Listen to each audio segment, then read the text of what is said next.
Before I go on to the installation part of the video, I want to show you some of the features that the different sticker sets have. Now these are stickers that go on the piano keyboard.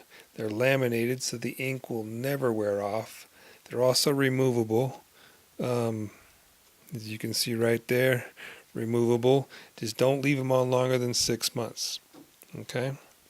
Now, to the first set, what we have, I have the numbers of the notes, and a color.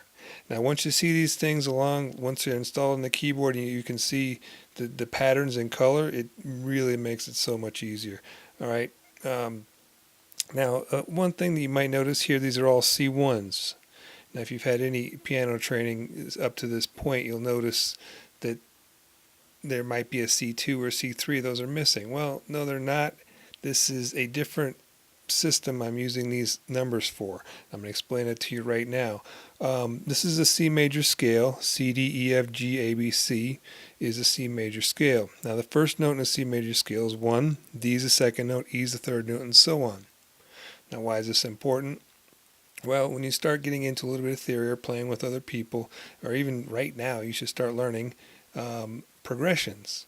Now, a chord progression would be 1, 4, 5 is a very popular one. So if somebody told you to play a 1, 4, 5 progression in C major, you played a 1, 4, 5 or a C, F, G.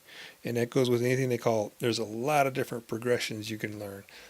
So that's basically the basic sticker set. This next set I have here, this one you can learn music, to read music and play along with songs. The best thing to do with that is find a song and that's either written in the key of C major or A minor, or you can transcribe any song you find into those keys, and then you will be able to use the stickers to learn the song. Another thing these have is up on the higher octaves, as you can see here. These are the a reference for the modes when you start learning diatonic music theory, and also the extensions and the flavor of the chord, major, minor, diminished, or dominant. Yes, there we go. Okay, now the last set pretty much has all the features of the first set, and the features of the second set, only the features of the second set are the modes: Ionian, Aeolian, Locrian, then the diminished and the 13th, the extensions again. So basically this one just covers the whole keyboard, so you can learn your modes and your diatonic music theory much easier. Okay, now we're going to go on to installing some of these stickers. We're going to install this set because it's the most complicated, but it's not at all complicated. You'll see. You'll figure this right out. Okay, inside that pack there's 2 sets of stickers. You're going to find this set of stickers. It's going to say middle C. Now that's the sticker we're going to start with. Okay, so I'll pull it out of the way.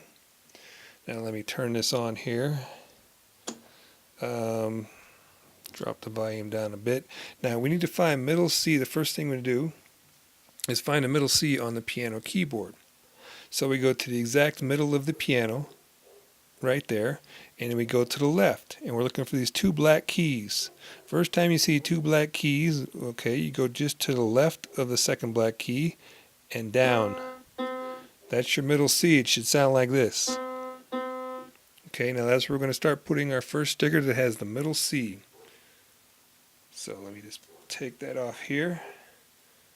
Okay, now one thing to keep in mind when you're putting on the first sticker is don't put it too high on the key, because as you get into the higher octaves, the stickers will get taller, and you want to try to keep these staff lines at the same height. Okay, so I'm going to turn this off so we don't make too much noise. I find about right there. You can hold it up. Now I'm trying to do this around a camera, so it's not coming out as nice as I would like it to. But so that's the first one. Now we're going to go and we're going to move on to the D here. That's the next one down. Just like you're reading a book. D2. Now when I put on the second one, I'm going to try to line it up with those first staff lines. Wow, that's Came out all right. And we're just going to keep on going. E3.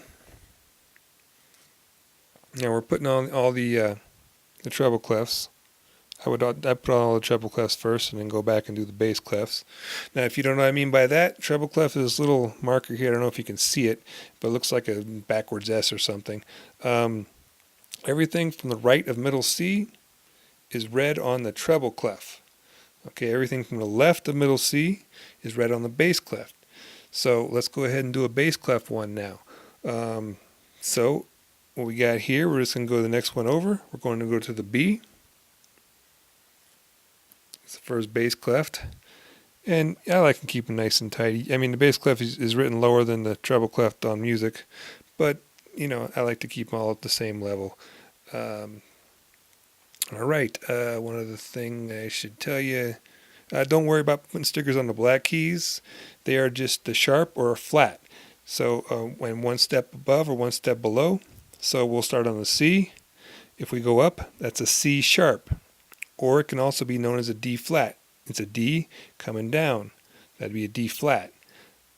But you don't need stickers on all those because this gets confusing and overwhelming, and you don't need it. You're going to learn so quick with these, you'll have these off in no time. Basically, that's about it. Have fun playing, and make sure you always try to learn something new.